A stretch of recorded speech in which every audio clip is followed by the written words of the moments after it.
Alors, arrêtez le partage. Masquer, je masque, il vaut mieux masquer. Aborder le deuxième chapitre, le deuxième grand chapitre, qui porte sur la commande des PDE par l'approche du backstepping. Et ça va traiter donc des PDE paraboliques. C'est ce qu'on appelle aussi des PDE de type diffusion, advection, réaction. En fait, diffusion, c'est les PDE paraboliques basiques, c'est-à-dire UT égale à UXX, et puis advection et réaction, ce sont des termes supplémentaires. Alors, donc il va introduire la méthode du backstepping pour les PDE paraboliques. Dans ce chapitre, pour les autres types de PDE, ça va se faire plus tard dans le cours de pied, mais je ne pense pas qu'on va les traiter, nous. Voilà, donc. Alors, la première chose, à vrai dire, qu'il va faire, c'est qu'il va partir du dimension fine. Donc, on va rappeler le backstepping pour la dimension fine. Alors, à cet effet, on considère ce système-là. Donc, c'est un système qui est instruction triangulaire. Donc, vous voyez, Y1 point est commandé par Y2, Y2 est commandé par Y3, Y3 est commandé par la commande. Donc là, on est immédiatement dans le cadre triangulaire qui permet une application directe du backstepping. Il n'y a pas besoin de transformation préalable. Alors, en gros, qu'est-ce qu'on va faire? Donc, il y a bien entendu cette mécanique qui consiste à prendre Y de commande virtuelle, ensuite, voilà. Mais en fait, tout ça, ça revient à faire une transformation de ce système. Et cette transformation, c'est la suivante. Si on regarde bien, on fait cette transformation-là. C'est-à-dire, on prend Z1 égale Y1. On va passer des YI vers des ZI avec Z1 égale Y1. Donc, c'est la commande virtuelle dans la première étape. Et puis, Z2 est égal à Y2 plus Y1 carré plus CY1. Donc, ça, c'est la commande virtuelle dans la deuxième étape. Bon, toujours est-il, nous, on raisonne ici en termes de transformation. Et la troisième transformation, c'est celle-ci. Alors, moyennant cette transformation, et en prenant U égale à ceci, alors, à vrai dire, cette transformation, il permet d'avoir ce système-là, plus toutes ces non-linéarités, plus U. C'est ça, en fait. Avant d'appliquer U, si on se contente d'appliquer cette transformation-là, on va avoir ce système-là, plus U, plus tout ça, sans les signes moins. Et donc, justement, on prend U de façon à tuer toutes ces non-linéarités, de telle sorte qu'on récupère ce système-là, qui est un système, là aussi triangulaire, anti-shift, asymptotiquement stable, et dans lequel, linéaire, voilà, donc pour le coup, on a fait une linéarisation. Donc en gros, le backstepping, c'est d'abord une transformation qui permet de linéariser le système justement et d'aboutir à cette instruction triangulaire qui est celle-ci. Et c'est après, alors cette transformation permet de faire quoi en fait? Eh bien, elle permet de repousser toutes les non-linéarités vers la dernière équation. C'est ça ce qui est cette transformation. Dans le modèle de départ, on a des non-linéarités dans toutes les équations. Moyennant cette transformation, on va repousser toutes les non-linéarités vers la dernière équation, c'est-à-dire vers Z3 points. Et là, on va se retrouver avec l'ensemble des non-linéarités et du terme U. Et justement, on profite de U pour tuer, pour canceller et compenser toute cette perturbation et donc avoir ce système. Donc ça, c'est le backstepping finidimensionnel. Donc il y a une transformation suivie d'un choix de loi de commande. La transformation consiste à regrouper toutes les non-linéarités dans la dernière équation. Donc si on veut résumer le backstepping finidimensionnel, c'est ça.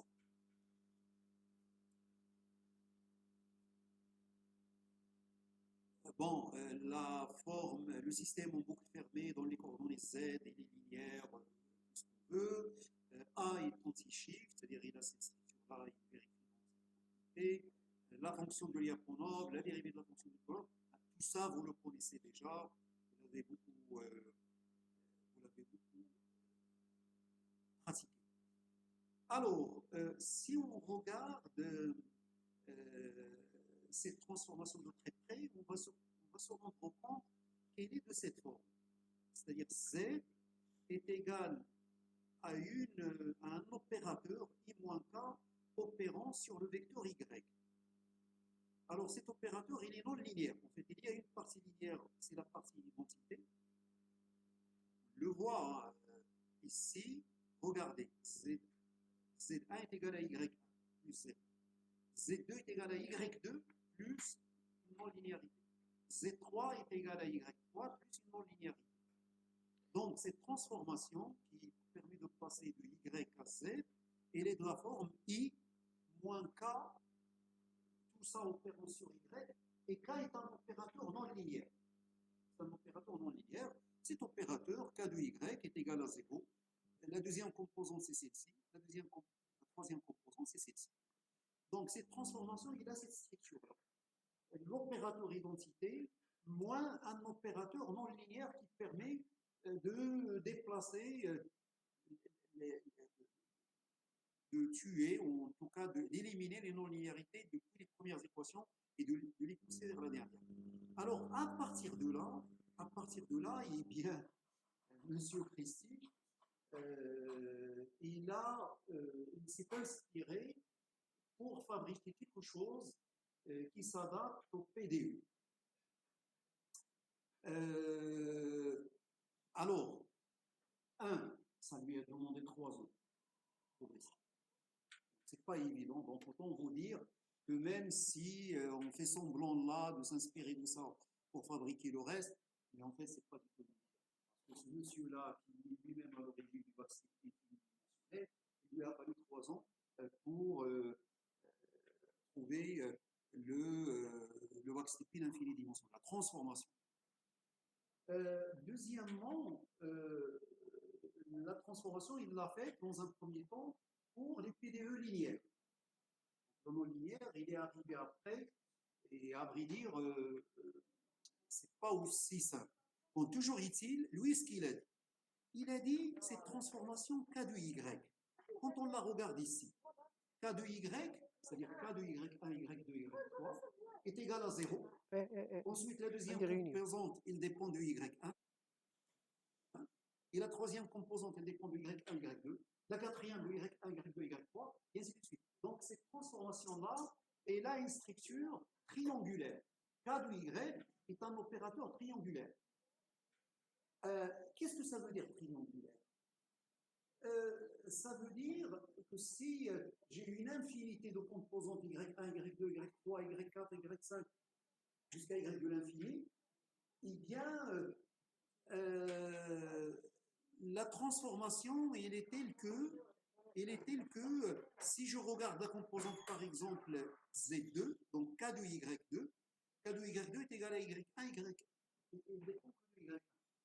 Donc, il ne dépend pas de Y2, Y3 et Y4.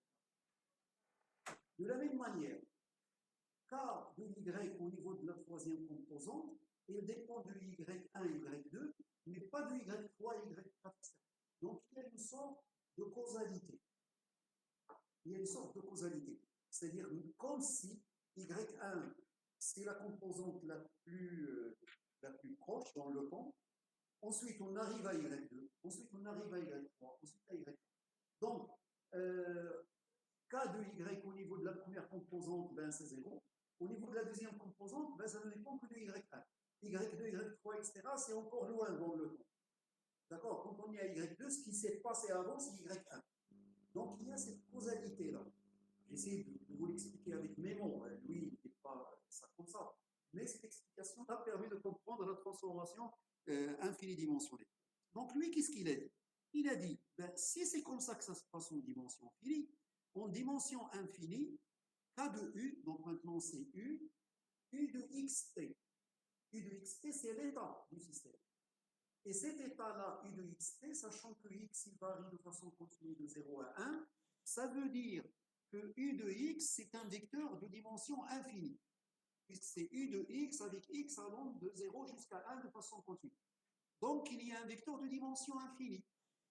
Alors, comment on va fabriquer K de U? On va le fabriquer de telle sorte qu'il y ait cette causalité spatiale, pas temporelle, spatiale. Donc, ça veut dire que on va considérer que K de U, pour la valeur x, ça va être intégral entre 0 et x, de K de xy, U de y dy. Alors, le y qui est ici n'a rien à voir avec le y qui est là. Le y ici, c'est une variable continue qui varie entre 0 et x. Mais quand on regarde ça, on voit que KU, cette transformation-là, évaluée pour x, pour la composante x, ne dépend que des valeurs de x entre 0 et x. Il ne dépend pas des valeurs au-delà de x. C'est-à-dire qu'ils sont situés entre x et 1. D'accord? Donc on retrouve cette causalité spatiale. Causalité spatiale. On a l'habitude de raisonner sur la causalité temporelle, mais là c'est une causalité spatiale. Donc voilà cette transformation. Et cette transformation, c'est ce qu'on appelle l'intégrale de Volterra. Et cet opérateur K qu'on fait ici, on l'appelle le kernel de Volterra, donc le noyau. Alors, en s'inspirant de cette structure-là, qu'on utilise dans le backstep infini dimensionnel, c'est-à-dire I moins K, K un opérateur triangulaire, eh bien, lui, il a dit, ben, je vais prendre comme transformation W de x égale à U de x moins KU de x, c'est-à-dire moins cette intégrale. Donc, c'est comme ça qu'il est arrivé à proposer ça. Et c'est ça, la transformation du backstep infinidimensionnel. Alors, bien sûr, dans cette histoire-là, il reste quelque chose à définir. C'est le kernel K de xy. Parce que tout va dépendre. Et bien, ce kernel-là, il va le déterminer au cas par cas pour chaque PDE qu'il va traiter. Pour les paraboliques, K, ça va être, il va être défini par cette expression. Pour les hyperboliques, K va être défini par d'autres équations, etc. Donc là, ça dépend du système. Tout comme le cas que nous avons ici, fini-dimensionnel, il est défini pour l'exemple qu'on a pris comme ceci. Mais si on change d'exemple, K de Y va changer. D'accord? Donc ça, c'est tout à fait logique. Donc voici la structure de la transformation. Donc on dit transformation du type Volterra. Il y a l'intégrale de Volterra qui est ici. Et là, c'est la transformation du backstepping. Et oui.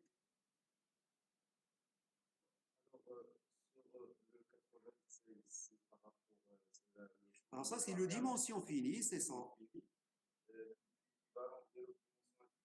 Voilà, c'est K, voilà. C'est-à-dire, à la place de Y, nous avons U. U qui est une fonction. U, c'est une fonction. D'accord, une fonction de X. À vrai dire, c'est une fonction de T aussi. Mais le T aussi, ici, le T, on l'ignore. D'accord? À chaque instant T, on opère cette affaire.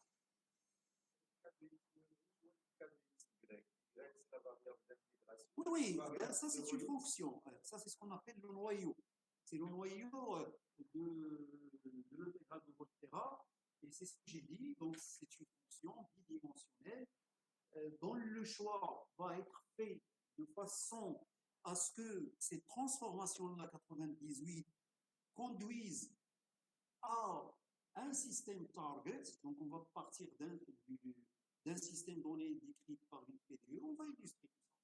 Et cette transformation-là nous permettra de passer du système initial brut, qui a une forme qui est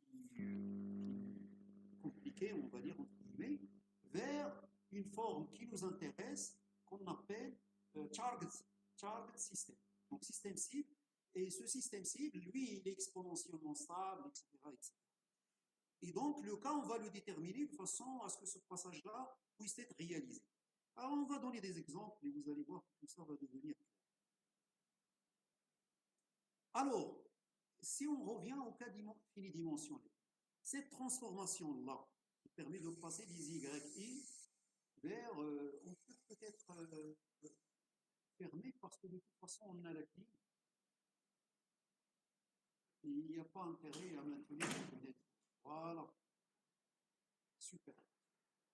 Quand on regarde cette transformation qui permet de passer des YI, donc dans le cas dimension finie, qui permet de passer des variables d'état finidimensionnelles Y1 jusqu'à Y3 vers les coordonnées Z1 jusqu'à Z3. Eh bien, a une propriété intéressante, c'est qu'elle est inversée. On passe des YI vers les ZI, mais on peut faire le passage inverse. Et le passage inverse, c'est celui-là dans cet exemple-là. Y1 est égal à Z1, Y2 est égal à ceci, Y3 est égal à Z3 moins, bon, voilà, pour remplacer là-dedans, Y3, on le résout par rapport à là, et Y2 et Y1, on va les remplacer par ça, et il y a une expression compliquée ou lourde, certes, mais il est calculable. Donc, cette invertibilité, alors invertibilité, c'est un nom anglophone, ça n'existe pas en français. En français, on va dire inversibilité. Mais les Français n'utilisent pas beaucoup ce terme-là, les francophones, francophiles. Alors, cette propriété-là, elle est aussi vérifiée avec la transformation de Volterra qu'on vient de voir, c'est-à-dire si W s'exprime en fonction de U de cette façon-là, eh bien, on peut démontrer que U s'exprime en fonction de W de cette façon-là, avec un autre kernel, une autre fonction de noyau, L de Xi. Et on peut, pour chaque Y, déterminer la valeur de L, déterminer le lien entre eux. Alors, si je vous dis tout ça, c'est que moi-même, j'ai fait ce travail-là sur des problèmes qu'ils soient de type PDE ou de type onde, de type... Alors certes, il y a du calcul, mais c'est des choses qui sont faisables.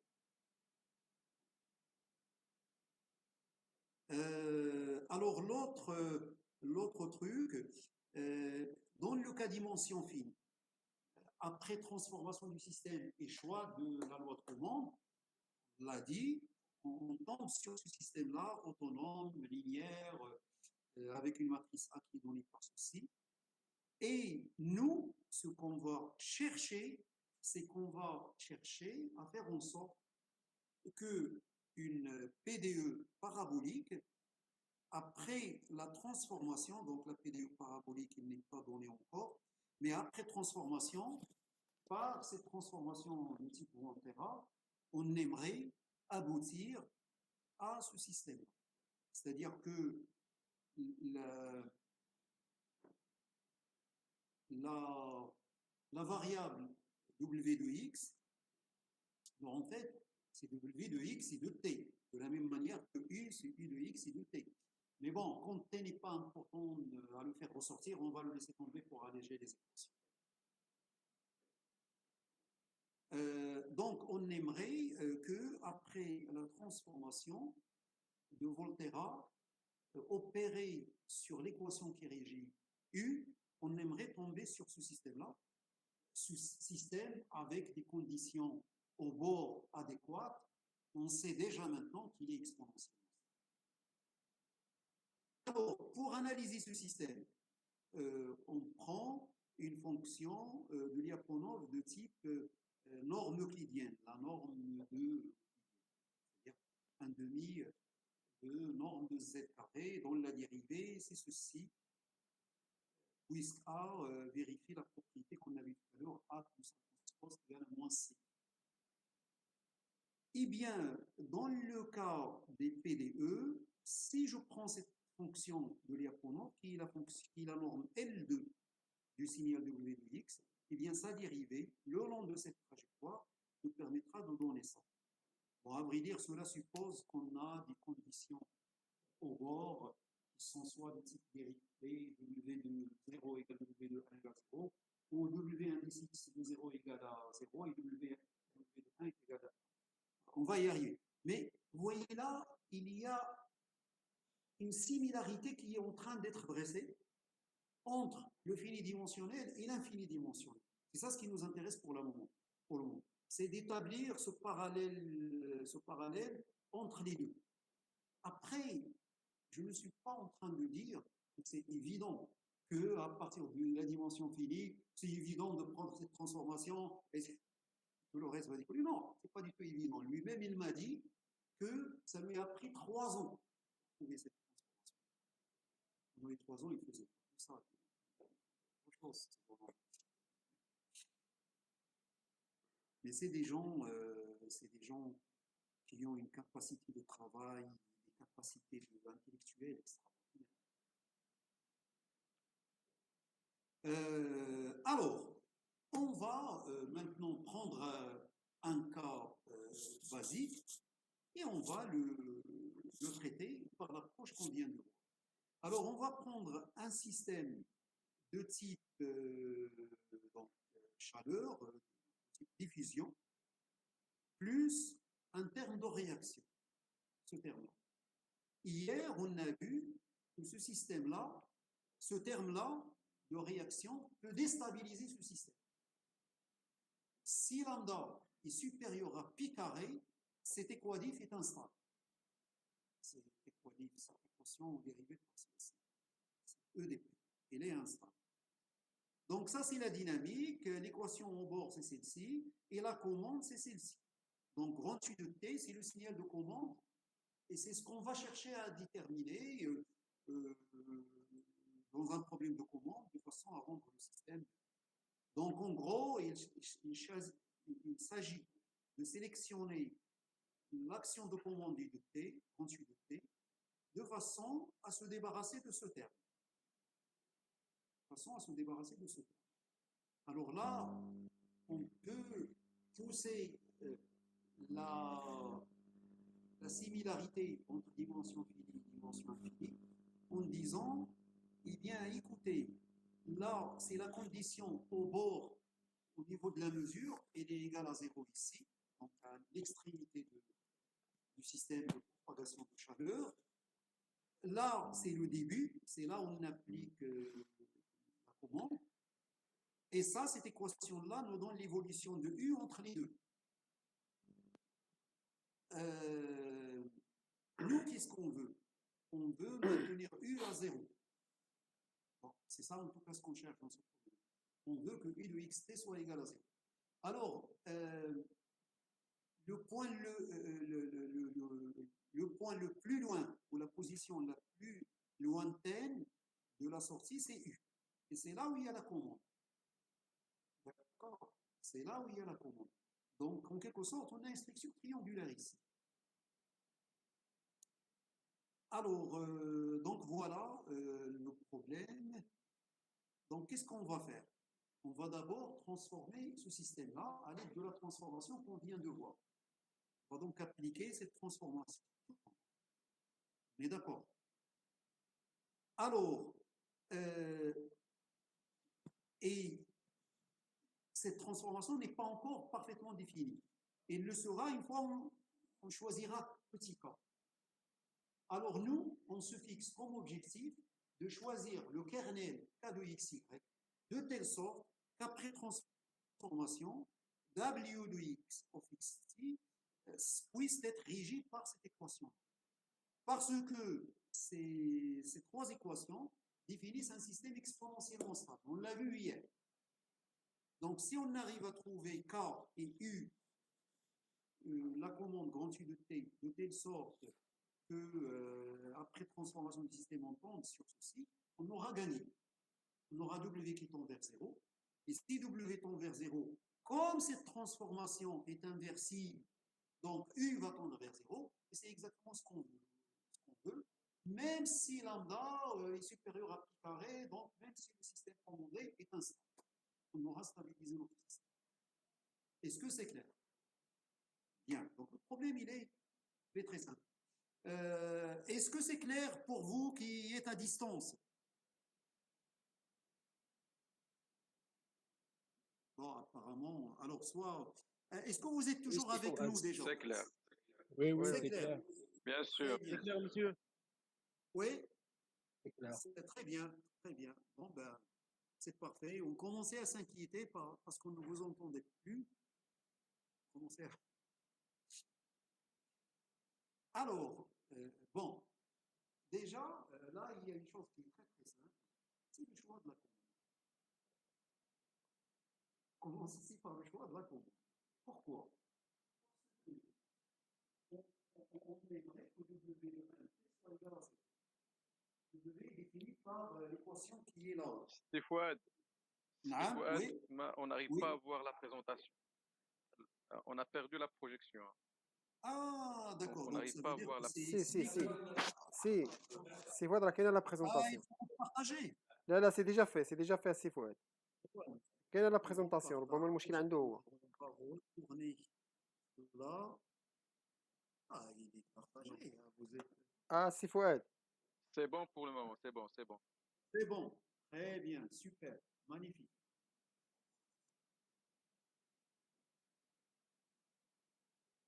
Donc, qu'est-ce que j'étais en train de dire? J'étais en train de dire, nous, on voudrait passer du système en U vers le système en W. Si on arrive à trouver K qui nous permet de passer du système en U, c'est-à-dire ce système-là, qui est instable, en tout cas si lambda est supérieur à pi carré, dans ce cas, c'est-à-dire que le terme déstabilisateur ici, c'est ce terme-là. Dans le cas finidimensionnel, le terme déstabilisateur peut être linéaire comme il peut être non linéaire. Donc ici, c'est la même chose. Le terme déstabilisateur peut être linéaire comme il peut être non linéaire. Donc ici, il est linéaire. Bon, revenons donc là. Donc toute la question, c'est comment trouver K et comment trouver U. Donc là, on nous dit, ben, on prend U égale à ceci. Donc j'étais en train de vous dire que ce choix-là, il est évident. Pourquoi? Ben, parce que le système cible, c'est celui-ci. Ça nous dit que W de 1t doit être égal à 0. Si je pose ici x est égal à 1, je vais avoir W de 1t est égal à U de 1t moins intégrale entre 0 et 1 de k de 1 y U de yt. Alors, U de 1t, c'est la commande. U de 1t, par définition, c'est le signal de commande U de t. D'accord? Donc, si je veux que W de 1t soit égal à 0, je pose ici 0 et x est égal à 1 partout ici. Et ça me donne directement cette expression. Donc, vous voyez que le calcul de la commande, il est évident ici, il est trivial. Donc, qu'est-ce qu'il reste? Il reste à déterminer. Alors, l'autre chose qui est triviale ici, c'est la satisfaction de cette équation au bord. Elle est satisfaite automatiquement par cette transformation. Pourquoi? Parce que si je pose x égale à 0 ici, déjà ce terme il disparaît, le terme intégral disparaît. Il reste W de 0t égale à U de 0t, et U de 0t est égal à 0. Parce que le système est défini ainsi. Donc finalement, ces deux équations sont définies déjà par cette transformation. Donc qu'est-ce qu'il reste? Il reste à déterminer petit k, le kernel, de telle sorte à ce que cette équation-là soit vérifiée aussi, l'équation. Et ça sera toujours le cas, c'est-à-dire K, il est déterminé de façon à avoir l'équation qui décrit ce qu'on appelle l'équation du domaine, l'équation d'état. Voilà. C'est l'équation d'état, et ça, c'est les équations de bord. Alors, comment on va faire? Eh bien, il va falloir dériver W par rapport à T, et en dérivant W par rapport à T, on va dériver U ici, on va dériver U ici, et donc tout ça, ça nous conduit. Bon, là, il nous donne le résultat, et après, il donne la preuve. Bon, on va suivre ça ici, mais voilà, c'est pas plus mal de donner à quoi K il va être égal. Donc la remarque, il dit que la transformation de Volterra donc elle est spatialement causale, c'est ce que j'expliquais tout à l'heure, d'accord? Elle est spatialement causale et elle est inversible. Elle est inversible. C'est-à-dire le fait de démontrer que ce système est exponentiellement stable et que W tend vers 0, comme la transformation est inversible, cela suffit pour conclure que U tend vers 0 aussi exponentiellement. Donc c'est ça le sens des remarques qu'il a donné ici. Alors lui, il nous dit, oui, donc il s'agit de déterminer le kernel K de xi. Alors c'est ce qu'on appelle le, le noyau gain.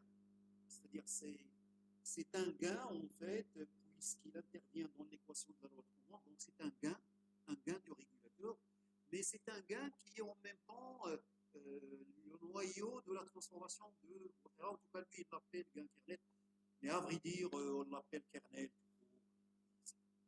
Alors, il y a quelques notations qu'on utilise souvent quand on fait les calculs. Donc, ça, vous le savez, K indice X, c'est quoi? C'est la dérivée partielle de K par rapport à X. D'accord? Et donc, K indice X de XX, c'est en fait la dérivée partielle de K de XY par rapport à X. Et après avoir dérivé, on va poser Y égale X.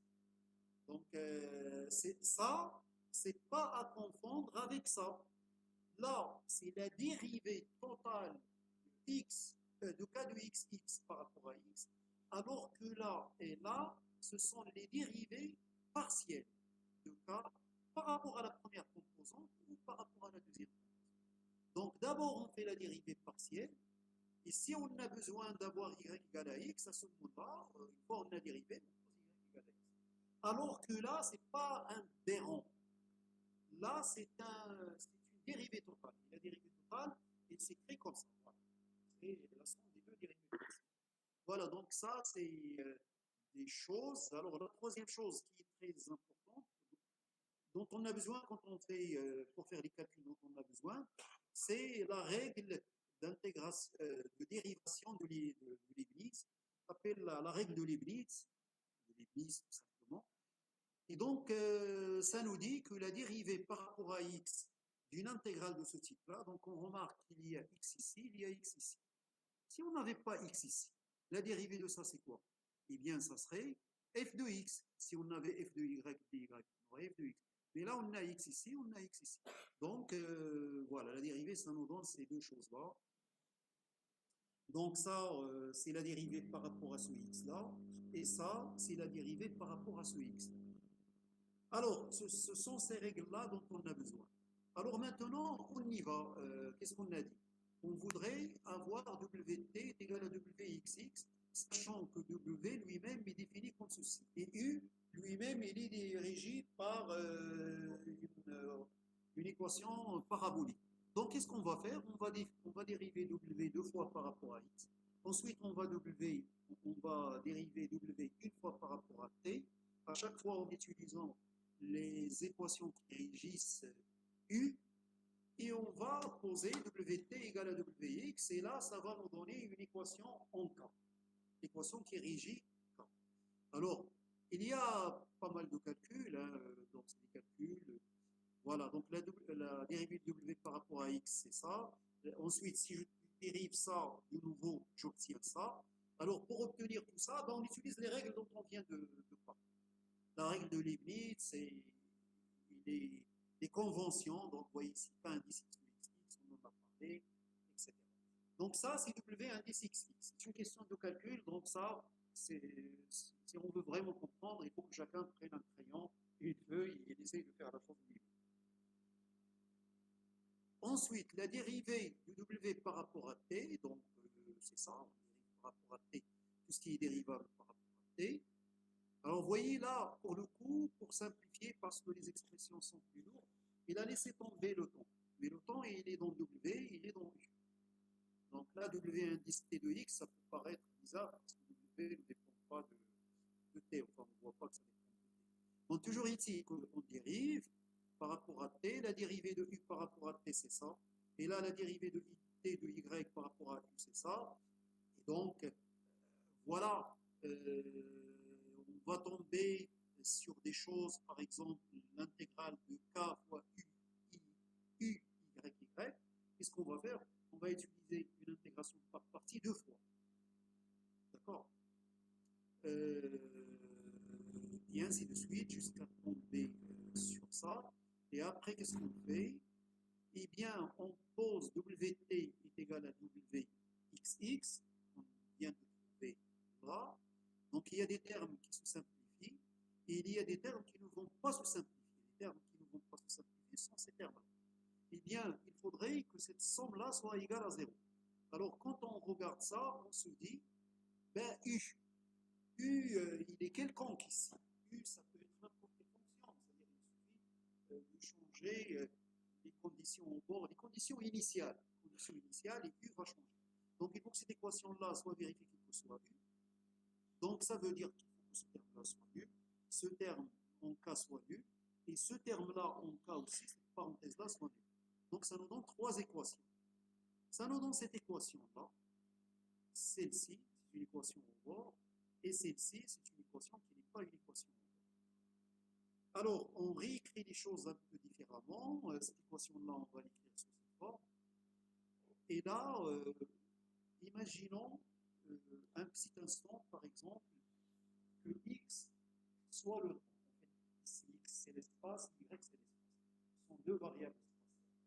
Mais si on remplaçait petit x par le temps, on va avoir 4tt. 4tt égale à kyy plus un autre terme. Et ça, c'est quoi? C'est une équation. C'est une équation d'onde. C'est une équation d'onde. D'accord? Une équation d'onde, c'est 4tt est égal à kyy ou kxx. C'est exactement ce qu'on a ici.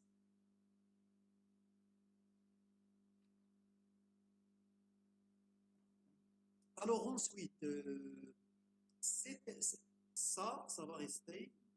Donc c'est une équation en bord.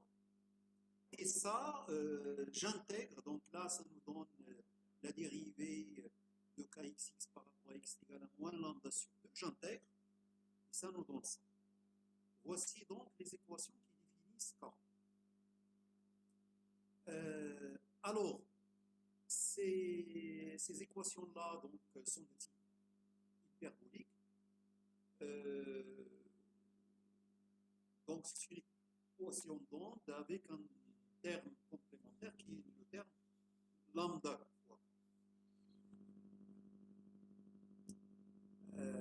Et donc, voilà, il y a la remarque. X plays the role of time and Y of space. Et en physique quantique, cette équation, on l'appelle l'équation PDE de Klein-Borg. Alors, ce qu'il ne faut pas noter ici, ce qu'il ne faut pas oublier ici, c'est que le domaine de variation du couple XY, parce que K c'est une fonction qui est définie dans le plan XY. K, c'est une fonction qui est définie dans le plan XY.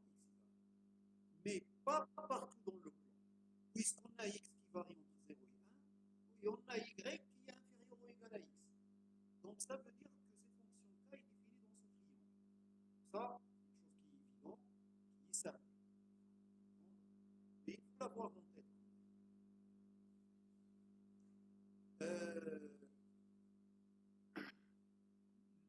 L'autre truc, c'est que la valeur de kxy sur, donc pour x est égal à 1, c'est-à-dire ici, sur cette verticale-là, ça c'est ce qui nous donne la loi de commande. On a vu que l'action de commande, c'est l'action de commande, c'est cette intégrale-là qui fait intervenir k de 1y. Donc, une fois on a déterminé k, la valeur de k le long de cet axe vertical nous permet de calculer l'action de commande.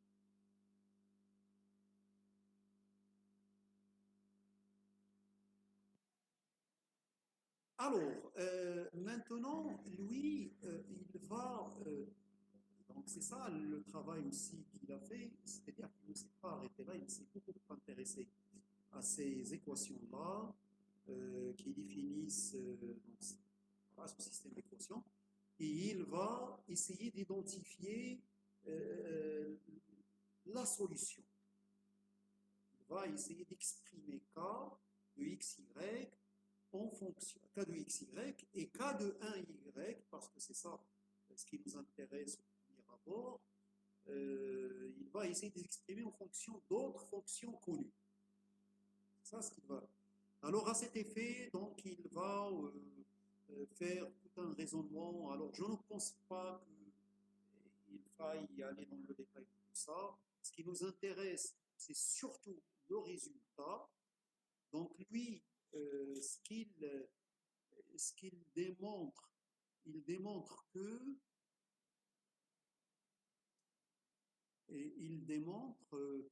donc le calcul qu'il a fait, ça lui permet de mettre en évidence ce qu'on appelle les fonctions de Bessel modifiées, et on va voir à quoi il sert.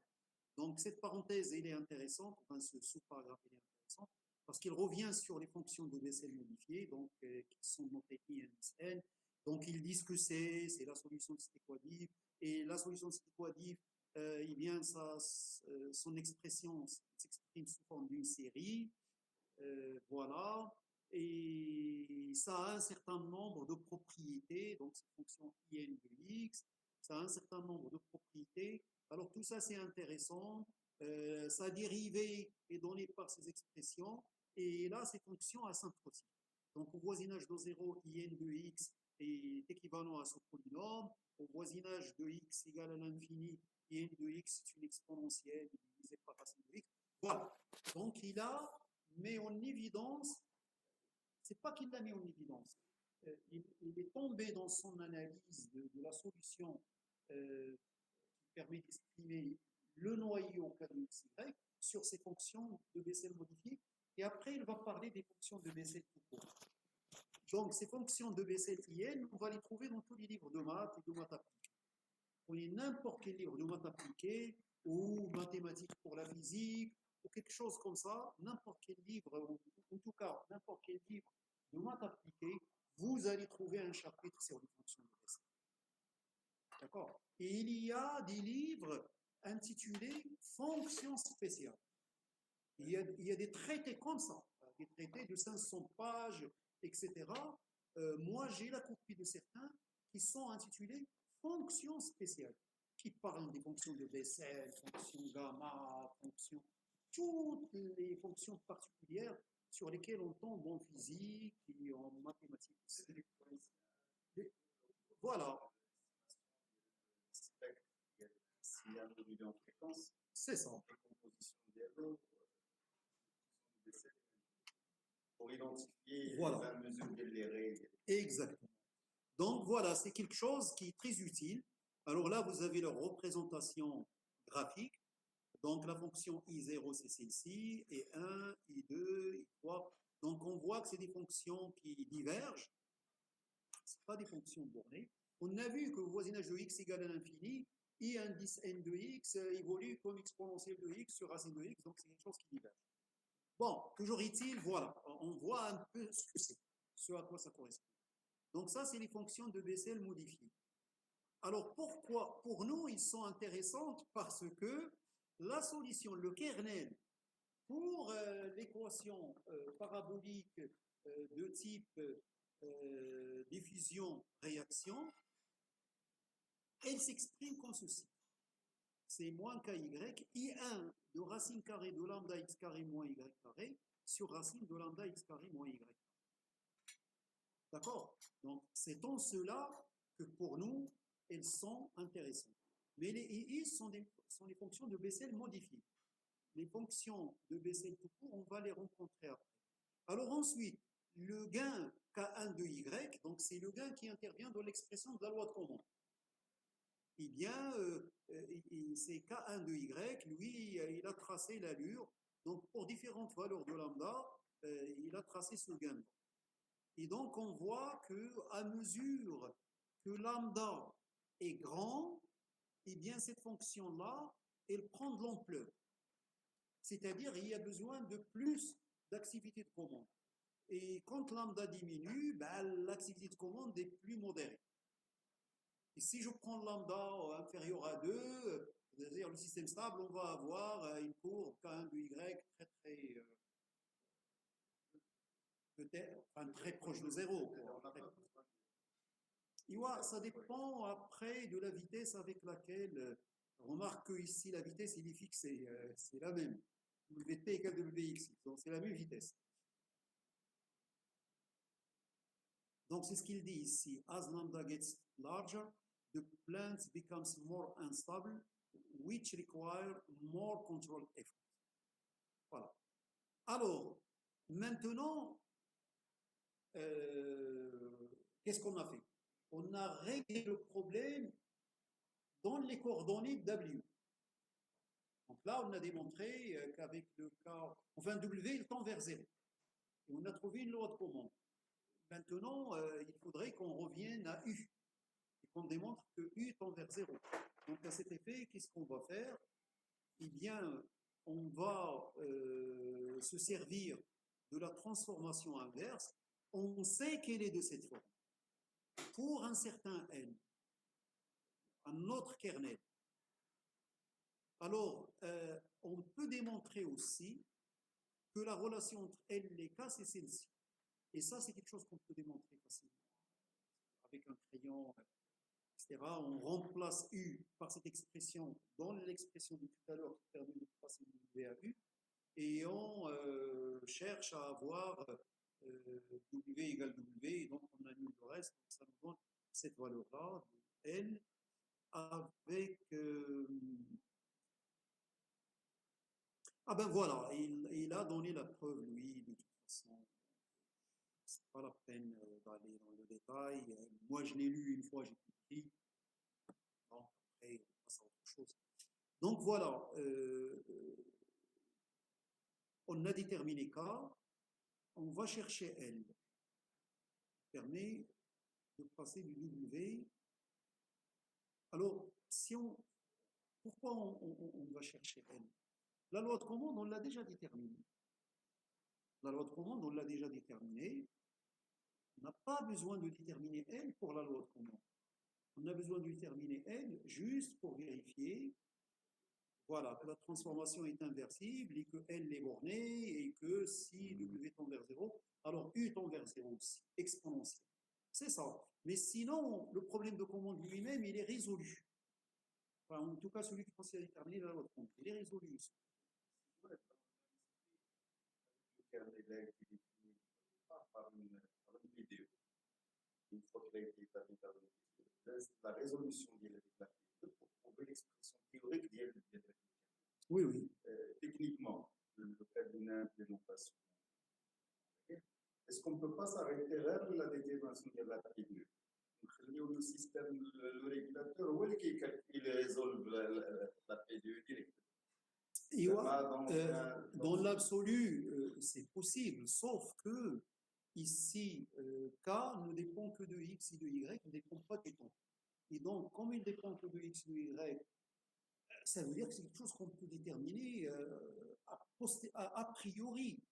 Il vaut mieux résoudre ça en dehors de tout, de telle sorte que ce qui va se dérouler en temps réel soit léger. On n'a pas intérêt à faire tourner en temps réel quelque chose de très lourd. D'accord? Tout ce qu'on peut faire en temps différé, il faut le faire. Et ne laisser en temps réel que ce qui doit se faire absolument en temps réel. Ici, quand c'est quelque chose qui est parfaitement défini, on peut le déterminer une bonne fois pour toutes. Par contre, ce qui est vrai, c'est que il arrive qu'on traite des problèmes paraboliques qui ne sont pas tout à fait comme l'équation qu'on vient de voir. Par exemple, si on a un terme non linéaire qui s'ajoute à l'équation c'est-à-dire on a ut est égal à uxx plus lambda u plus un autre terme, je ne sais pas, plus une perturbation, plus etc. Et bien là, les équations qui définissent la loi de commande et donc le kernel, etc., ça va être le même. C'est la partie autonome. Et même s'il y a un terme en u carré ou je ne sais pas, en terme, etc., c'est-à-dire on va se baser sur la partie linéaire pour déterminer la loi. D'accord? C'est ce qui se passe aussi dans les observateurs. On a les erreurs d'observation qui arrivent, qui s'ajoutent dans le système d'erreurs. Le kernel, il est déterminé par la partie qui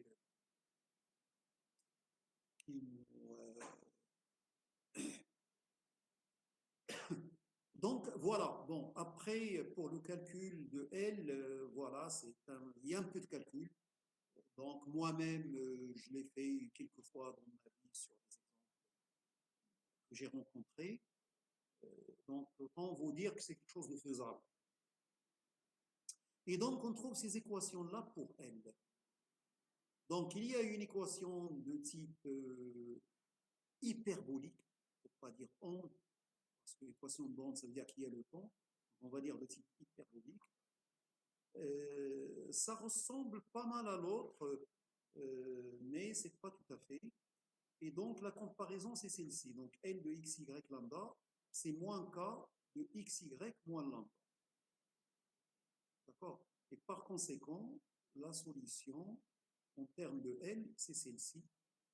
Donc L de xy, c'est celle-ci, celle-ci. Et celle-ci s'exprime sous cette forme-là, c'est-à-dire que I1, donc vous voyez, là nous avons ceci, et I1 de J fois quelque chose, I1 de petit g, ça c'est complexe, fois quelque chose, ben ça nous donne J1.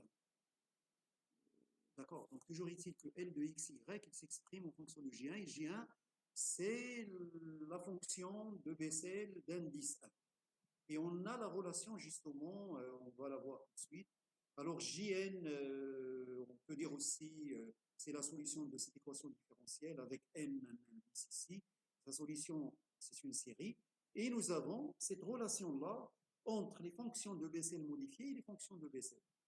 Donc in de x est égal à i ou j à la puissance moins n. Là, avant, il a utilisé g, là, il utilise i, moins n fois jn de ix. Et vice-versa, in de ix est égal à i à la puissance n de g de x. Donc c'est cette relation-là qui lui a permis ici de passer de là à là. D'accord?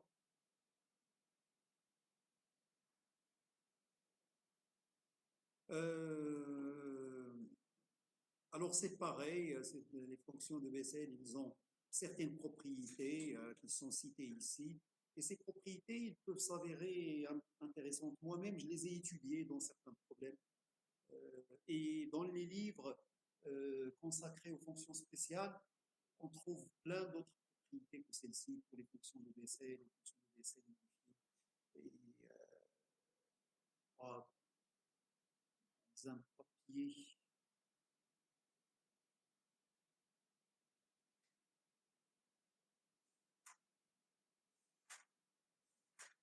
Alors, quel papier, je ne me souviens plus, mais dans un des récents papiers avec Christy, justement, j'ai été obligé d'utiliser des propriétés qui ne figurent pas ici.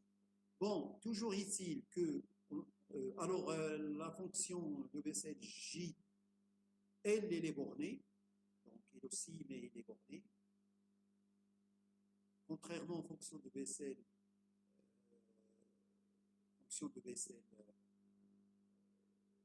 modifiée, et la fonction L, elle s'exprime comme ceci. Et ça montre que L est bornée. Pourquoi ça montre que L est bornée? Eh bien, c'est parce que Y et X sont compris entre 0 et 1. Et J1, on vient de le voir, il est borné.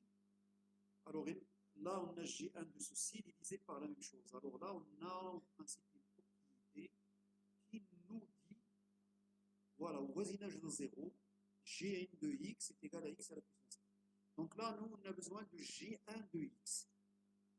Alors J1 de x, voisinage de 0, il se comporte comme x sur 2. Donc J1 de x sur x, il se comporte comme 1 demi. Et donc, c'est pour cela qu'il n'y a pas de danger ici. Ceci, ça reste bon. D'accord? Pas de souci. Même comme ça, tend vers 0, c'est-à-dire quand y tend vers x. Donc, elle est bornée, et donc la commande est bornée et tend vers 0 pour nous. Voilà. Alors, donc on a fini la synthèse. Donc, si vous avez compris, ça, c'est que vous avez compris l'essentiel. Là, il y a le résumé. Hein, donc ça, c'est le système. La loi de commande, donc bien sûr, là, il a remplacé K1 de Y par sa valeur. Y. La transformation, c'est celle-ci. Donc là aussi, il a remplacé K de XY par celle-ci. Là, c'est la transformation inverse. Et là, c'est le système cible. Voilà, donc c'est un bon résumé de tout ce qui vient d'être fait. Alors là, il donne l'évolution de la commande U, donc U de xt, en fonction du temps. Alors, ça, c'est l'évolution de la commande pour le système en boucle ouverte. Pour le système en boucle ouverte. C'est-à-dire avec U égale à 0 et lambda égale à 20. Lambda égale à 20, c'est supérieur à pi carré, donc le système est instable. Et donc, en partant de conditions initiales, regardez là, c'est les conditions initiales. En partant de ces conditions initiales, on voit que U diverge. U diverge. D'accord? Maintenant, l'évolution de l'état U de xt en boucle fermée, et les données par ceci, on voit que U tend vers 0. Le 0, il est là. Donc, on voit, au bout de 0,5 secondes, déjà U est quasiment égal à 0. Et on peut remarquer aussi une chose, c'est que dans les deux cas, vous voyez les conditions initiales. Alors, les conditions initiales, c'est quoi? C'est U de x, 0.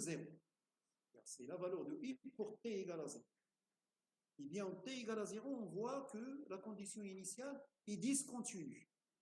Vous voyez, il y a des discontinuités. Il y a des endroits où, en tout cas, U n'est pas lisse.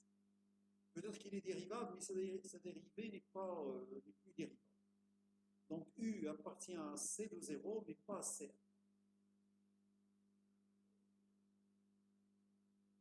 Il faut au moins qu'il appartient à C de 0, parce que l'équation c'est UT égale. Donc il faut que U soit dérivable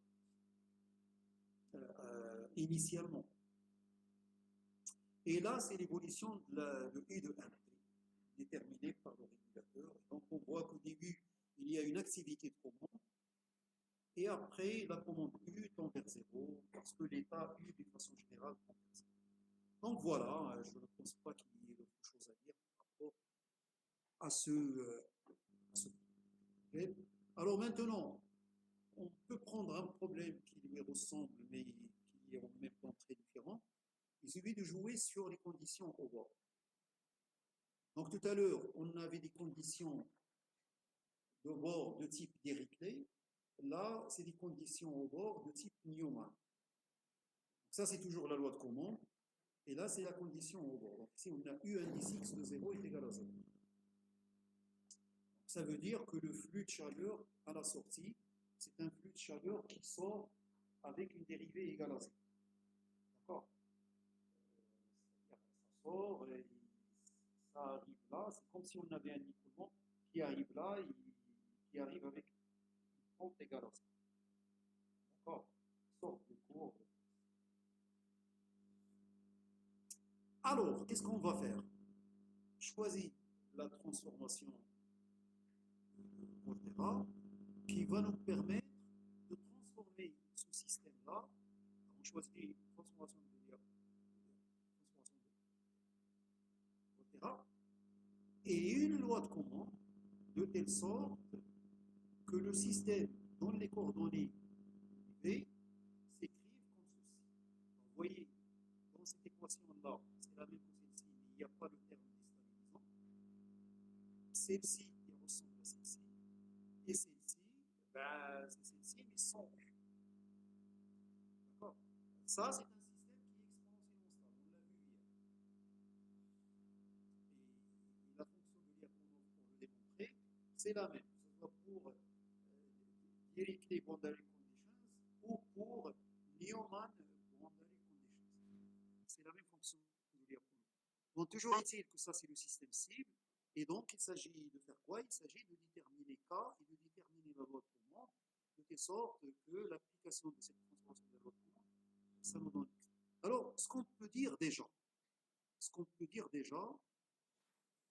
c'est que W de 1, c'est I de 1 moins intégrale entre 0 et 1 de K de 1Y fois U de Y dy. Il suffit de remplacer X par 1 partout. Donc ça, c'est U de 1. Et U de 1, c'est la commande. Donc W de 1, c'est quoi? C'est U de T, grand U de T, moins intégrale entre 0 et 1 de K de 1Y, U de Y. Nous, on veut que W de 1 soit égal à 0. Donc, on en déduit que U de T est égal à cette intégrale-là, la même que tout à l'heure.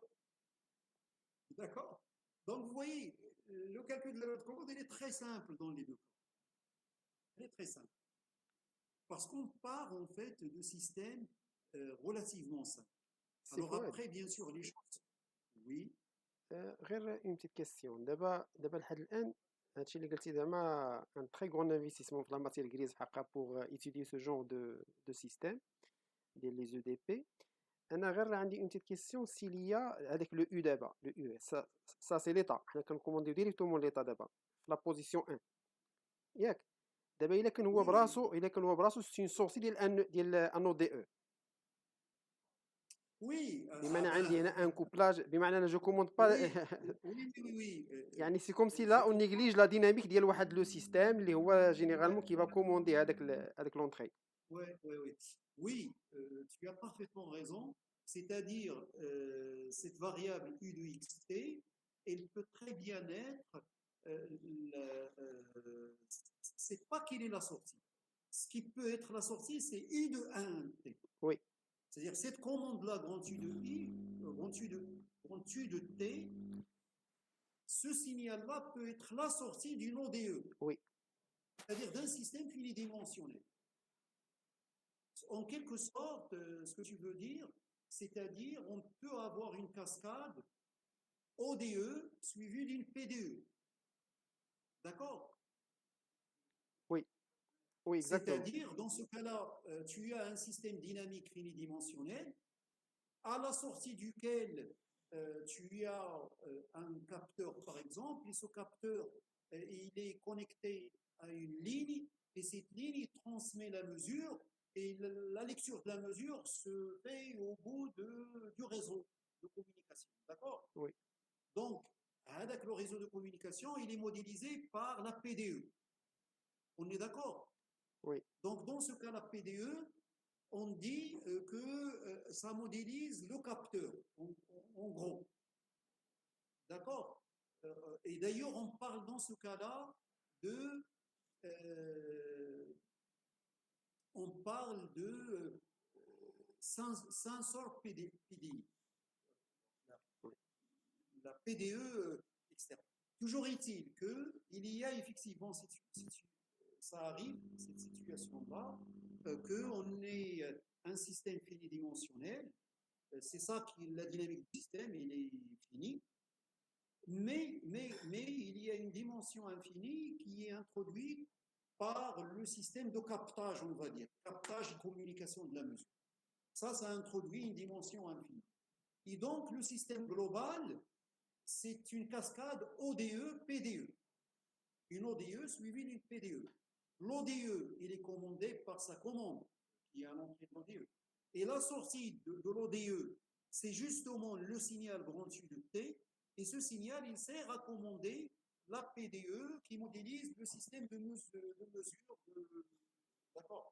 de captage et de communication de la mesure. Et donc là, on tombe sur ce qu'on appelle les systèmes en cascade. Donc ODE, PDE. Et il y a l'inverse aussi. Il y a la situation où on peut avoir une action de commande générée par un régulateur ou par un système en tout cas de commande qui est transmise par un processus de communication avant d'aller à l'actionneur. D'accord? Auquel cas, ce processus-là de génération, de transmission de la commande, de l'action des régulateurs, il est modélisé par une PDE. Et donc, à la sortie de cette PDE, on va trouver le système commandé de dimension finie, auquel cas on a une structure en cascade PDE-ODE. Donc, on a les deux. On a le cas ODE, PDE, et on a le cas PDE, ODE. Et on peut avoir la combinaison des deux, PDE, ODE, PDE. Et on peut avoir la structure inverse, c'est-à-dire ODE, PDE, ODE, et ainsi de suite. Donc ça, c'est les structures en cascade. Alors, ces problèmes-là sont des problèmes un peu plus complexes, bien sûr. Il y a des travaux qui ont été faits là-dessus, et comme d'habitude, c'est toujours Christie et ses collaborateurs qui ont les premiers développé des choses dans ces domaines-là. Donc moi-même, avec d'autres collaborateurs, on a travaillé sur les observateurs pour des structures ODE, PDE. Et donc, dernier, c'était un travail dans lequel, parce que le problème de cette affaire-là, quand tu as une cascade ODE, PDE, il y a, alors, si tout est linéaire, il n'y a pas de problème. Ce problème a été résolu par Friedrich, même dans ses livres, dans la majorité, partie des livres qu'il a écrits. Et donc là, il n'y a pas de problème. Mais quand, par exemple, dans l'ODE, il y a une non-linéarité, vous voyez, l'observation d'un système, si c'est linéaire, c'est très simple. Donc, si c'est non-linéaire, ça commence à être compliqué. Donc, avec des collègues Canet, on avait fait l'observateur de type cascade qui combine la cascade pour la dimension finie et un observateur de dimension pour la PDE, donc de dimension infinie pour la PDE. Et donc, on avait fait ça et on était tombé sur un problème, c'est que du fait de la non-linéarité qu'il y a dans l'ODE, la longueur du domaine de la PDE ne doit pas être trop grande. C'est-à-dire, si tu as une ligne qui transmet la mesure, cette ligne-là ne doit pas être trop longue. En tout cas, on était tombé sur ça. Et donc, on était tombé sur ça avec les PDE paraboliques et avec les hyperboliques. Alors, on ne démontre pas qu'on perd l'observabilité, mais on n'arrive pas à démontrer que l'ensemble marche. C'est-à-dire l'observateur grand gain de la partie ODE avec l'observateur longueur de la partie PDE mis ensemble. Le grand gain, il marche, la PDE, il marche, mais si on les combine, parce que tu as le signal intermédiaire, la jonction entre l'ODE et la PDE, qui n'est pas accessible à la mesure. S'il était accessible à la mesure, il y avait plus de problème. Donc, on tombait sur cette limitation, et d'ailleurs, on voyait que la limitation venait de la non-linéarité, donc de la constante de Lipschitz, de la non-linéarité de l'ODE, et donc pendant longtemps, on avait ça. Et moi, dans un travail qu'on a publié avec des Marocains cette fois-ci, etc., d'autres, dans ce travail-là, j'avais démontré que si on utilisait deux capteurs, il n'y avait plus cette limitation. Il n'y avait plus cette limitation. Donc un capteur terminal et un capteur placé au milieu de la PDE quelque part. Avec deux capteurs, ça marche. Bon, ce qui est un progrès. Maintenant, c'est vrai que ça mobilise deux capteurs. Mais en même temps, on est en train d'estimer une infinité d'états. Il y a un nombre d'états finis pour la partie ODE et il y a un nombre infini d'états pour la partie PDE. Avec deux capteurs. C'est pas mal. Oui. D'accord. Mais en tout cas, il y a beaucoup de travaux qui ont été faits là-dessus.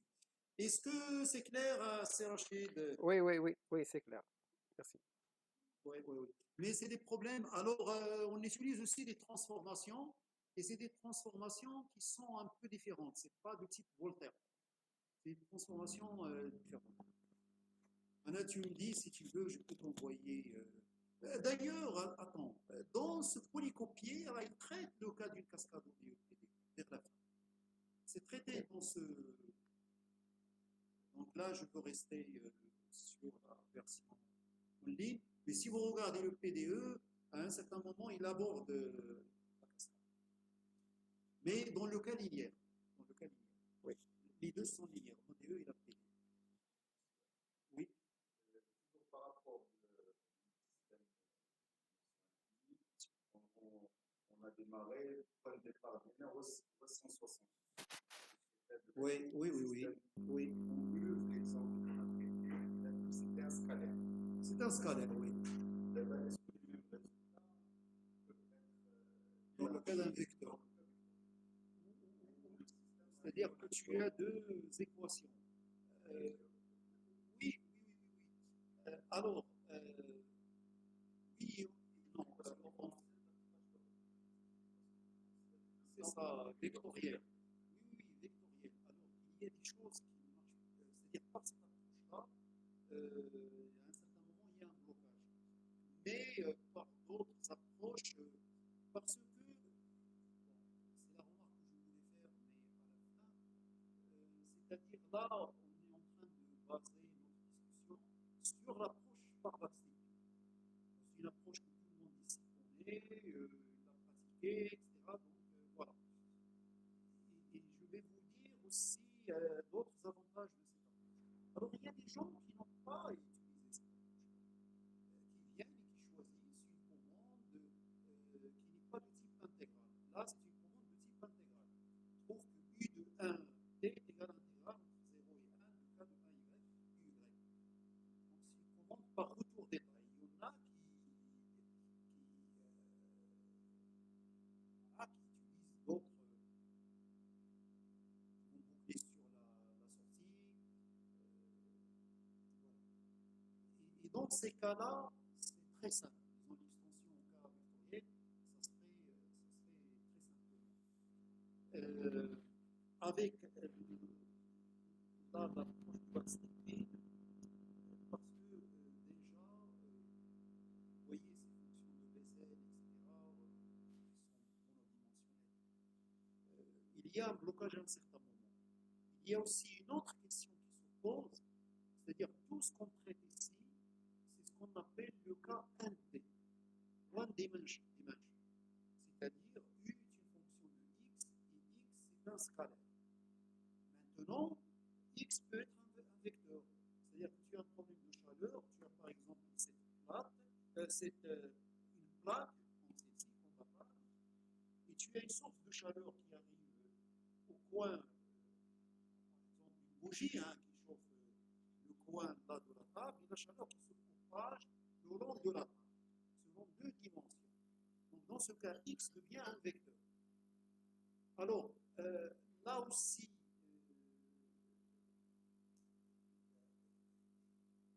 y a des choses qui se compliquent. Alors, il y a des gens qui ont travaillé là-dessus. Je ne suis pas en train de dire qu'il y a des choses. Voilà.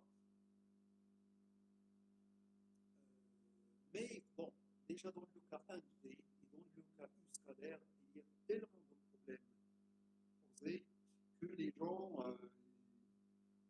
Alors, parfois, quand il soumet un papier, tu as un reviewer qui ne trouve rien à dire, il va te sortir ça. Il va te dire, mais pourquoi tu as traité un D, pourquoi deux D? Toi, tu lui réponds en disant, ben, pour vous laisser la possibilité à vous de faire l'expression.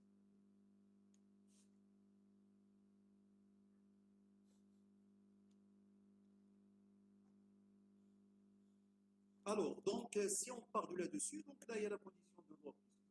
La transformation, elle a la même structure générale. Ce qui va changer, c'est quand le kernel. Le système, ben, il est compatible avec celui-ci, c'est-à-dire lui-même, il est de type Newman. Alors, pour déterminer le kernel, on fait comme tout à l'heure, donc on dérive de W par rapport à T. Ah, ça nous donne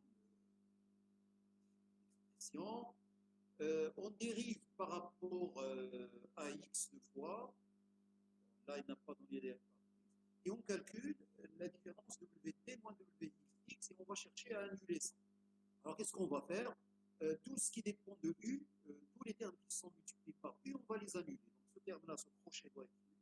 Ce terme KY doit être nul. Et cette intégrale qui nous fait intervenir, enfin, la parenthèse là, sous l'intégrale, il faut qu'il soit nul, parce que U, il est quelconque. Et donc, ça nous donne ça. Et vous voyez que c'est quelque chose qui ressemble à ce qu'on a trouvé. Alors, bien sûr, tout à l'heure, on avait ici K de X, 0 égale à 0. Là, on n'a qu'un indice Y. Voilà, ça, on va l'intégrer. Et donc, en fin de compte, on va trouver cette affaire-là. Ça n'est pas très, très différent, excepté à ce niveau-là. Le reste n'est pas très différent de tout à l'heure. Et donc, la solution de ceci, eh bien, il va s'exprimer sous cette forme-là, en fonction, à l'aide des fonctions de Bessel modifiées. Alors, la différence avec tout à l'heure, c'est que là, dans K de xy, tout à l'heure, on avait moins lambda de y, et là, on a moins lambda de x. D'accord? On a moins lambda de x. Et U de 1, ben U de 1, on a déjà dit ce que c'était. Donc, c'est intégrale entre 0 et 1 de 6 mois de K de 1y. Alors, K de 1y, on l'obtient à partir d'ici. C'est exactement ce qu'on a fait ici.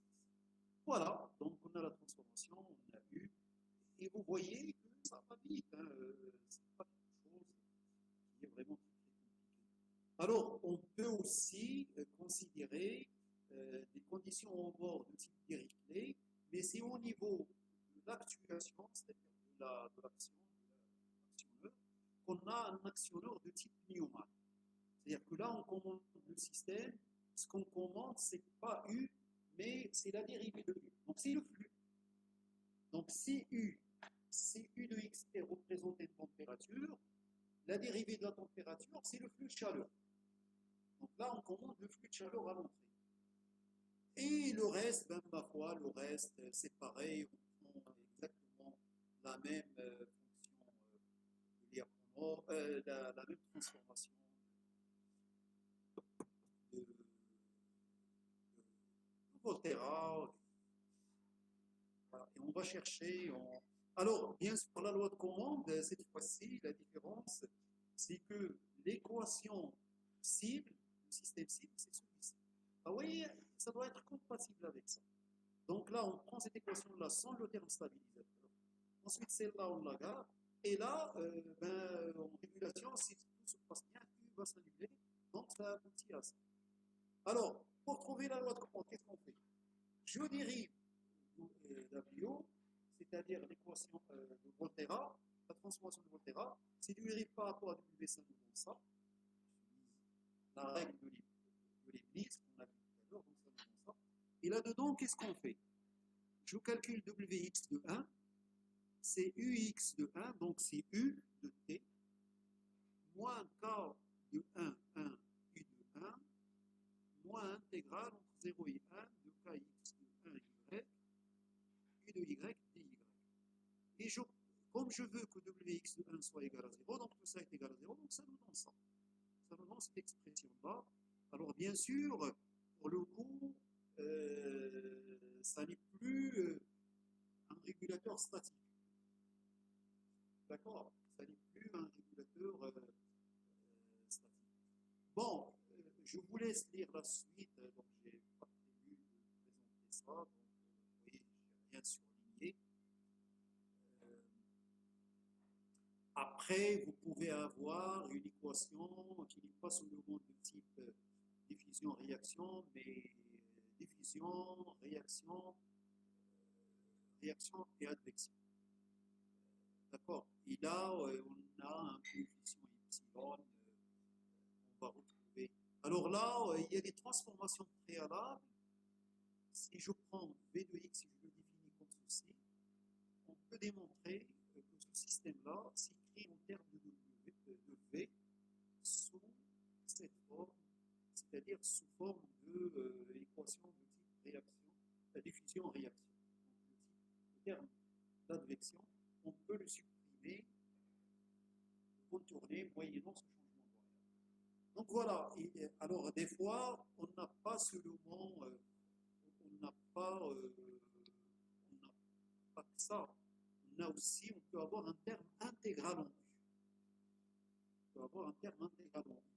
Alors, tant que ça reste linéaire, toute la machinerie là du perspective, ça marche. Tant que ça reste linéaire, quelle que soit l'opération linéaire.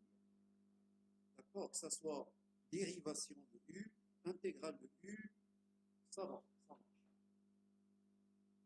D'accord? Alors, quand ça n'est non linéaire, à ce moment-là, les choses se compliquent. Alors, on peut toujours appliquer la transformation de Volterra, mais on va avoir les termes qui sont non linéaires vont donner lieu à des termes non linéaires ici au niveau de W.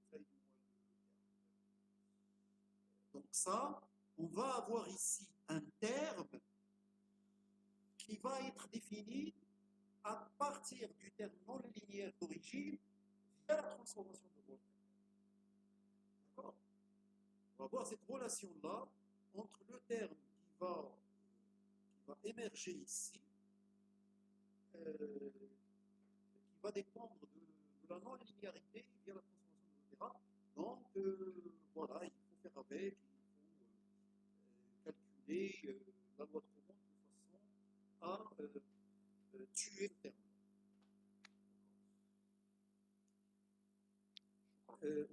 C'est la même problématique qui se trouve dans le cas des observateurs. Quand on a des non-linéarités, ben, ça va pour compenser ces non-linéarités. Donc voilà, donc vous avez ça. Donc là, la loi de commande est donnée par ceci. Monsieur, s'il vous plaît. Oui, Premièrement, je vous remercie pour cette formation enrichissante et intéressante. Je voudrais simplement, monsieur, savoir si ce contrôle... excusez-moi, est-ce que vous pouvez vous présenter parce que comme on ne voit pas. Je suis Shema, monsieur, Shema Ablad. Ah, Sheima. Ah oui, monsieur. Vous m'entendez? D'accord, d'accord. Très bien, oui, oui, bien sûr. Oui. D'accord, monsieur. Allez-y, allez-y, pose la question. D'accord.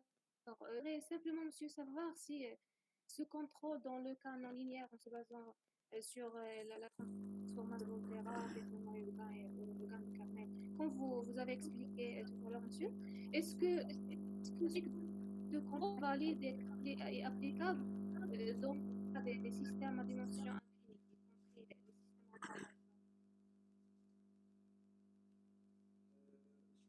Pas bien saisi le sens de la question. Dans le linéaire, est-ce qu'il est applicable dans le cas de quand il y a des non-linéarités? Non, monsieur, dans le cas des systèmes à dimension infinie, des systèmes Donc, par exemple, alors attends, si on part par exemple de cette équation-là, si on ajoute ici un terme non linéaire, d'accord? voilà, oui. Donc lambda fois f de q. D'accord, c'est ça la question. Oui, avec par exemple un système avec retard, on peut par Ah, exemple. c'est un retard. Oui, ah bon. Oui, les Bon, systèmes non, infinis. c'est deux choses différentes. C'est deux choses Voilà, oui, oui, c'est voilà. Est-ce que ce logique de calcul Oui. est peut-être aussi Alors, valable pour ce type de système à dimension infinie? oui, oui, oui, oui, oui. Alors, attends. Hier, j'ai dit que le système, que le retard, quand il intervient même dans un système de dimension finie, le retard est un phénomène infinidimensionnel. Oui, Et on va voir à un certain moment quelle est l'équation dérivée partielle qui décrit un retard. On va la voir. Alors, même si certains auteurs ils contournent cette représentation-là d'un retard par un PDE, ils essaient de le traiter dans la mesure du possible par des outils bidimensionnels. Maintenant, ce qu'on peut avoir, on peut avoir une PDE parabolique, par exemple, avec un terme de retard. Alors, un terme de retard, par exemple, on peut avoir ut égale à uxx plus u de t moins b, moins avec un retard. Dans ce cas, c'est un retard qui intervient dans le domaine, mais on peut avoir aussi un retard qui intervient au niveau de la sortie, par exemple. D'accord? Au niveau de la sortie.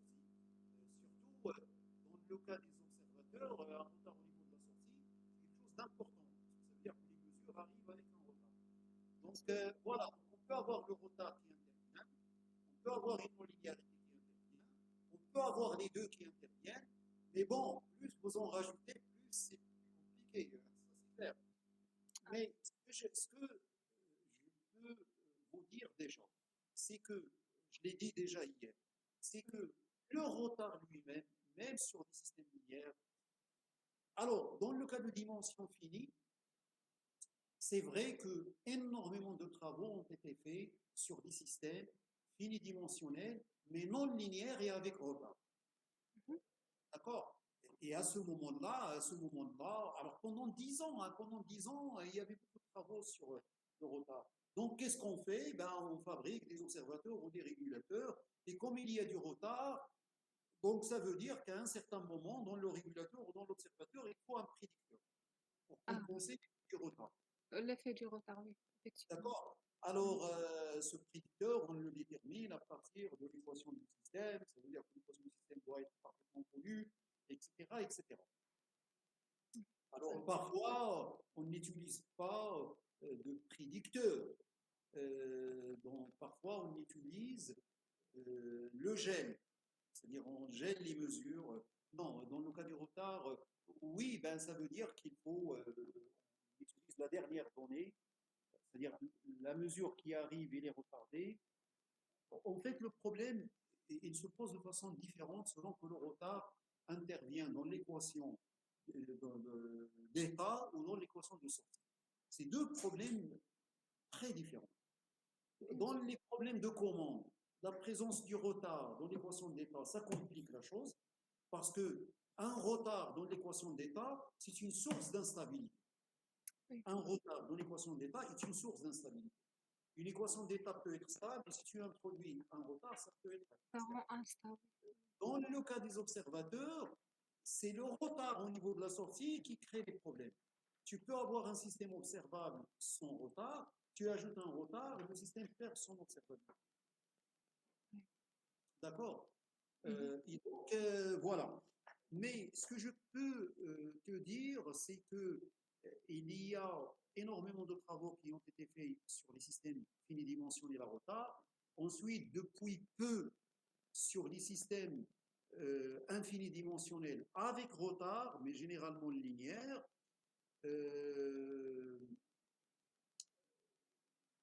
Voilà. Alors, système infinidimensionnel non linéaire et avec retard, certes, il doit y avoir quelques travaux, mais c'est quand même assez rare. C'est pas beaucoup. Il n'y a pas grand monde qui a travaillé. Alors, tout de suite, j'ai pas de. Il est possible hein, que Christy, je peux même Un petit peu compliqué. travailler. Ce que je peux vous dire, il y a une source bibliographique très intéressante que moi j'utilise, c'est le site web de Christy. Tous ces papiers sont accessibles. D'accord? Là, c'est une source bibliographique vraiment très, très. Voilà, moi, je suis. Il y a aussi Emilia Friedman, mais depuis qu'il y a la guerre, j'ai comme l'impression qu'au niveau de l'État d'Israël, ils ont peut-être installé des parapheurs. Il n'y a plus accès au site web de ces scientifiques israéliens. Emilia Friedman, oui, je connais. Oui, oui. Sinon, elle aussi, il a beaucoup de papiers. Alors, ce que je peux vous dire, en parlant d'Emilia Friedman, elle est là à aborder, certains problèmes non linéaires, certaines PDE non linéaires, qu'elle appelle,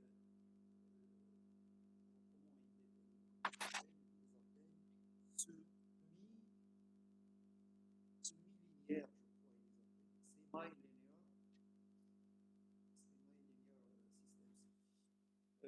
En tout cas, elle a touché pas mal aussi, elle essaie de toucher ces aspects non linéaires. Voilà.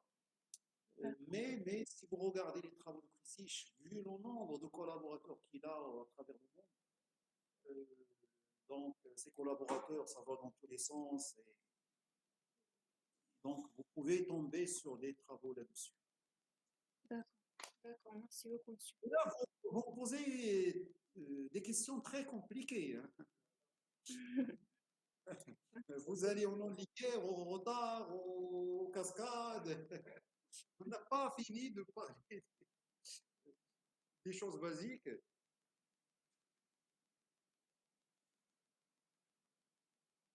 Alors, est-ce qu'il reste quelque chose dans ce chapitre? Je pense que, c'est-à-dire, classe de système, voilà ce que j'ai dit tout à l'heure. J'ai dit, par exemple, on peut avoir une PDE parabolique ici, avec un terme intégral ici, mais il est linéaire, ce terme intégral, il est linéaire. D'accord?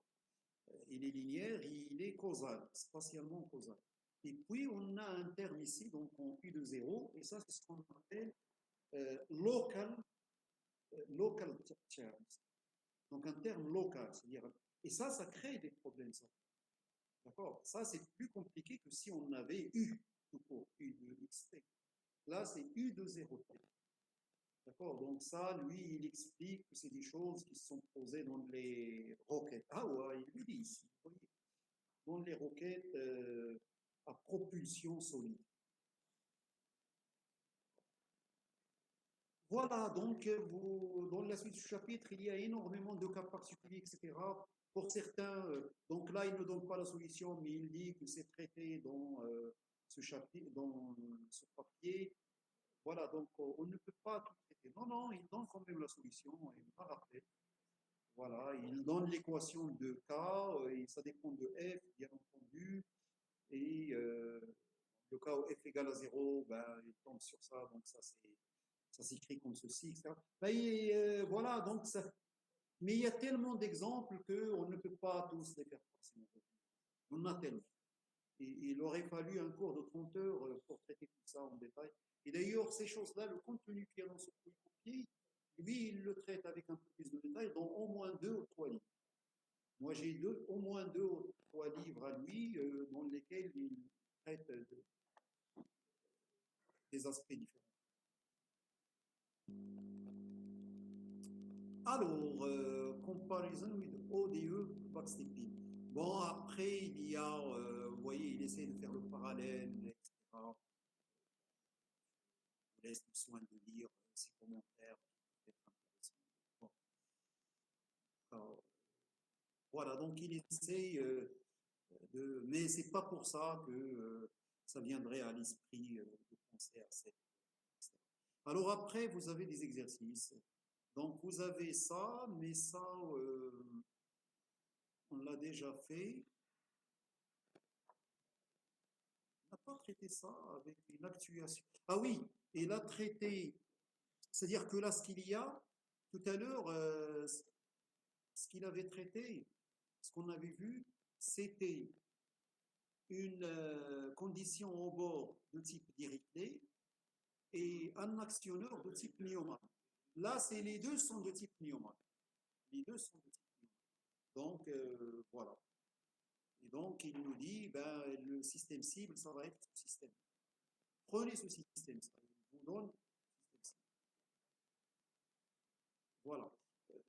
Bon, il y a plein d'exercices, tous intéressants. Pour certains, je crois que ça a été traité dans des articles, mais à chaque fois, il donne quand même des